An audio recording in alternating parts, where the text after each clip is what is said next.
a new phase of matter, called time crystal, has been created and observed for the first time. In a regular crystal, atoms are arranged in a pattern that is repeated through physical space, but in a time crystal, that pattern repeats itself over time. The possibility of its existence was proposed for the first time in 2012, but were considered prohibited according to the laws of thermal equilibrium. The creation of time crystals marks one of the first steps in a new class of non-equilibrium phases. Frank Wilczek of MIT proposed the idea of a time crystal in 2012, inspired by the consideration that the repetitive atomic structure of a crystal could apply to both time and space. During the following years, articles were published on both sides of the argument. Some gave evidence of why they were impossible, while others suggested potential methods for doing them.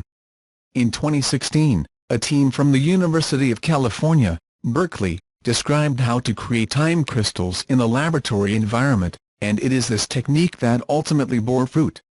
To illustrate the rarity of time crystals, UC Berkeley team's Norman Yao in this current study used the example of playing in a Jell-O bowl.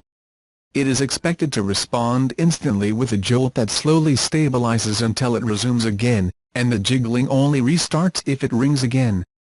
Time crystals, on the other hand, react in a way that seems impossible to the casual observer. Their atoms could be shaken after a delay and then repeat the motion at regular intervals regardless of the driving force.